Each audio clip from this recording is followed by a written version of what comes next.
head coach of the Huskers, Fred Hoiberg, along with Juwan Gary and Brice Williams. Fellas, welcome. Congratulations on a tremendous year last year. I want to get, before we move ahead to this year, I want you guys just to reflect a little bit, and maybe we can start down here with you, Brice, and work our way down. What was your favorite memory from what was a really special year? My favorite memory was taking down #1 Purdue.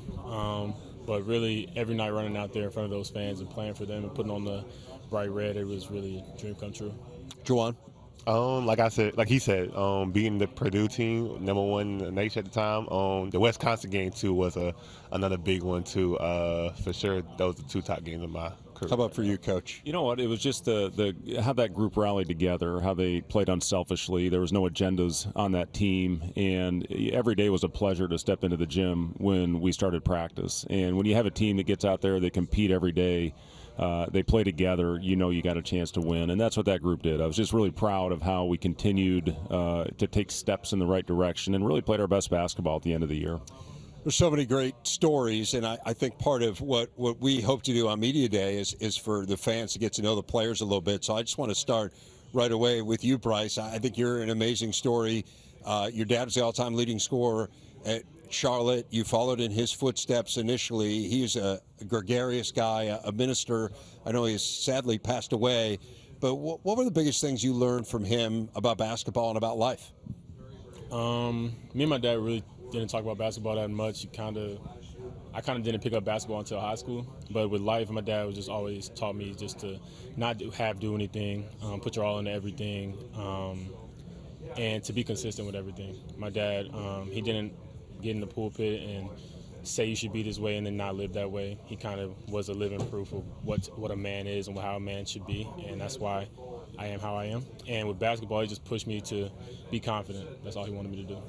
Juwan, your mom was a heck of a player, right? Yes, sir. State champion. Yes, sir. In high school. Tell me about going one-on-one with her and what she taught you. My mom probably beat me like 1 time out my life. I think I like around like 6 or 7. She definitely beat me, but I never took basketball from none of my parents. I did think I took more like the gritty side from them. Just seeing how much they sacrificed for me and my little sister from going from being an athlete to being parents. So I took that as okay. Let me go and do what they give me the chance to do, which is play college sports and, excel at that. Go out there, do my job with 110%, and that's what I get from my parents, just a gritty grind person. You guys both had a decision to make after last year as to whether or not to come back, and you decided to come back, and you made kind of a video together where you revealed that decision. First of all, how much did you talk to one another about your impending decision? I feel like we've been talking about it for sure, especially like the last game of the season. We were just trying to figure out like what was the next step for us. But I know for myself, I wanted to graduate for sure. It's one of the biggest things I wanted to do, get my degree from Nebraska. So that was one of my biggest things of coming back. And I feel like we left a lot on the table last year. Making the tournament last year from the past 10 years for sure was a big step for us, moving forward. But I feel like we left a lot on the table where this year we could excel from what we did last year. How about for you, Brice? What ultimately swayed you? Like Juwan said, we left a lot on the table. I only had thoughts of pursuing professional and NBA, put my name in the draft. I was never going to go to another school. So it really was a no-brainer when it was like I wasn't going to keep my name in the draft. I was already going to come back here. Coach, what was your reaction when you heard these guys come back? Well, I was real excited.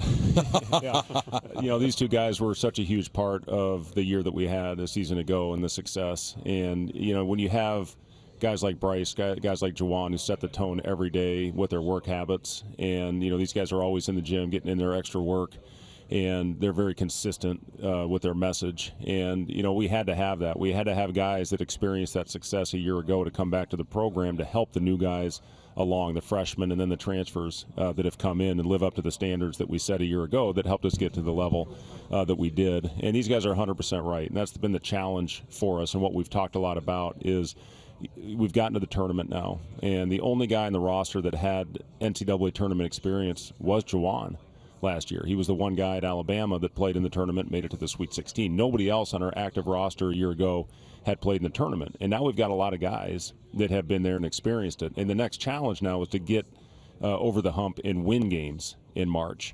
And, with these guys, with Sam, with Aaron Eulis, who didn't play last year, but he's been a big part of what we did, played in the league. You know, we've added some really high-level transfers, in my opinion, to replace some really good players. But, yeah, very excited to get these two guys back and just their overall mentality and what they bring to the table. You talk about winning in March, and as we know, Nebraska has not won an NCAA tournament game. How much does that motivate each one of you? I mean, the possibility, and Brice, I can start with you, and just like how much you talk about being a part of that first Nebraska team ever to win an NCAA tournament game. I can't even imagine what it would be like for the city, what it would be like for the team, let alone just me coaching the players. But I mean, why wouldn't we want to give that to the fan base? Why wouldn't we want to give that to the fan base? Be the first team, be cemented in history at Nebraska. And then again, it would just be fun. I mean, I've never experienced it. Like Coach said, Juwan's the only one who's experienced a win in the NCAA tournament.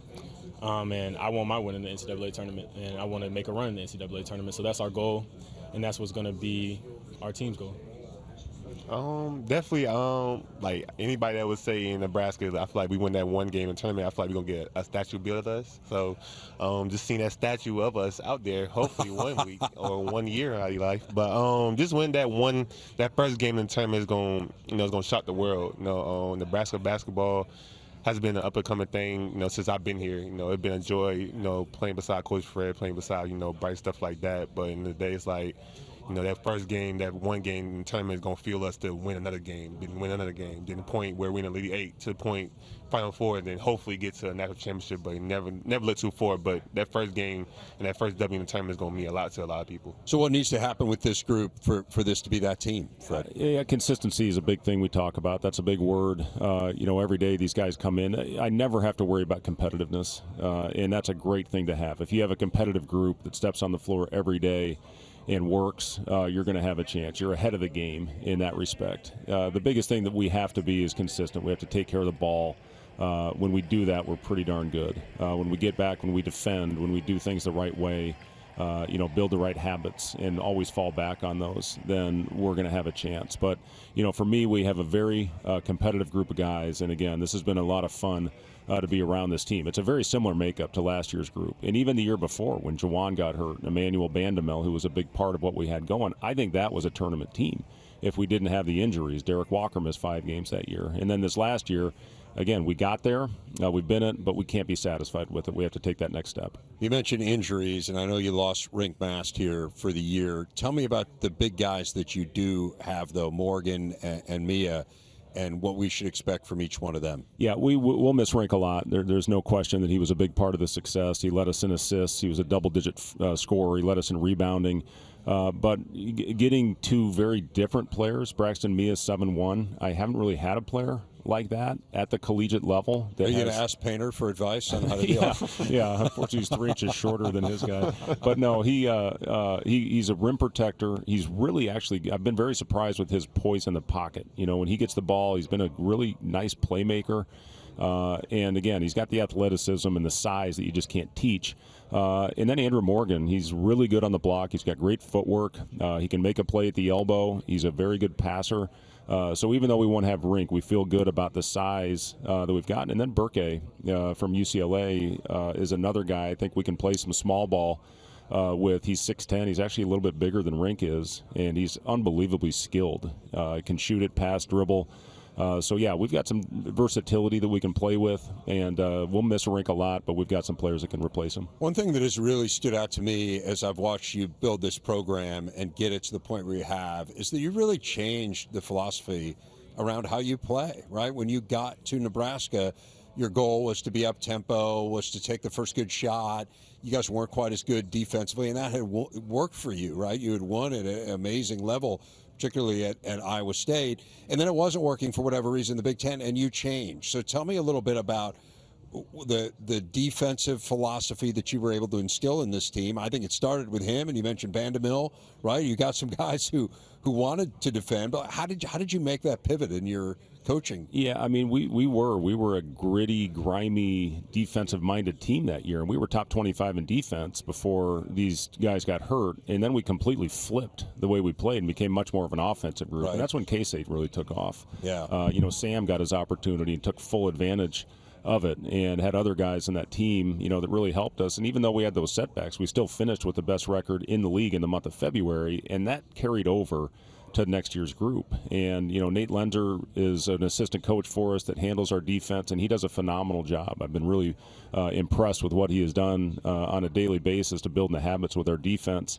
And then last year, we were one of the top teams in offensive and defensive efficiency, and that's what you have to have in order to win in March. You mentioned Aaron Eulis and bringing him in. He had to sit out last year, but what does he bring to the guard spot? Yeah, Aaron Eulis, Raleigh Wooster, I've been really impressed with those two guys with the lead guard. I've kind of turned things over to them, to get us into some offensive sets, based on where certain guys are on the floor. When Brice gets it going, how can we find him, coming down the floor in transition? So, when you have lead guards like that have experience, that can handle pressure, that get into the paint and make plays. I've been really impressed with our point guard spot with both Aaron and Raleigh, and they're both fifth-year guys that have a lot of experience. So, we've got multiple players that can handle us and initiate our offense. These guys sitting next to me included in that. Brice really shifting from where he played more, 3-4 at Charlotte to playing a lot with the ball in his hands a year ago, and that's going to benefit him greatly for this year and beyond for his professional career. One of the things that really stood out last year with you guys was depth, and I think you got the most minutes off the bench of any team in the Big Ten. How were you guys able to use that depth to your advantage, Brice? The depth kept us fresh. The depth allowed us to keep moving guys in, fresh guys in, and that's what allowed us to play deep into the postseason and also maneuver through injuries. And I feel like we're going to have the same approach this year because we have a deep team, a team that has a lot of experience, a lot of guys that are ready to play, a lot of guys that are hungry. So I feel like it'll be similar to last year. You mentioned the injury component. You guys have both dealt with injuries in your career. To what extent have you used that experience maybe to help Rink through what he's going through? I think injury for me, I dealt with a lot of injury throughout my college career between ACL, meniscus, and my shoulder. It's more of a feel. You realize that, okay, you deal with a lot of adversity, which is an injury, but in the end of the day, it's not the end of the world. You're just taking a step back, get yourself stronger, make yourself, way more smarter on the court, make yourself make the more reads, more ease and stuff like that. But I feel like with Rink, Rink in the weight room with us every day, legit every day, working out, lifting heavy, he on the court doing a bare minimum of putting up shots and stuff like that. So I feel like this injury or Rink is not a thing with him. I feel like he's ready for next year to go out there and play. So this team out there and getting a workout in and stuff like that excites me because I know that he's not dwelling under the injury for sure. Last two guys I want to ask you about, Connor Sejan, Gavin Griffiths, guys with experience in the Big Ten, much like Eulis, who you bring in. Is that just a coincidence that you went after guys who had Big Ten experience, or does that help to have guys who know about this league? I think the biggest thing, Dave, when you look at replacing players is how are they going to fit with your philosophy? How are they going to fit in with the players that you already have? And I think both those guys, because of their ability to shoot the basketball, fit with what we do, especially from an offensive standpoint. And when you lose Casey and you lose leaders like Rink not this year, and then Josiah losing him, and then a couple players that went into the transfer portal, we had to get better as far as putting the ball in the basket with shooters. And Connor, he made 69 threes as a freshman, which is a Wisconsin record. Gavin Griffiths has days where he'll make 5-6 in a row, and he's got great athleticism as well. So we feel good. These guys said it best. We have a deep team. My biggest job is going to be figuring out a rotation because we have a lot of guys that are capable of being out there. But, again, I've liked what I've seen. We have an unselfish, hard-playing group, and we're excited to lace them up here on November 3rd, 4th. It was such a fun team to watch last year. Congratulations to you guys on everything you accomplished, and we look forward to watching the Huskers again this year. Yes, Thank you, Dave. All right, thanks.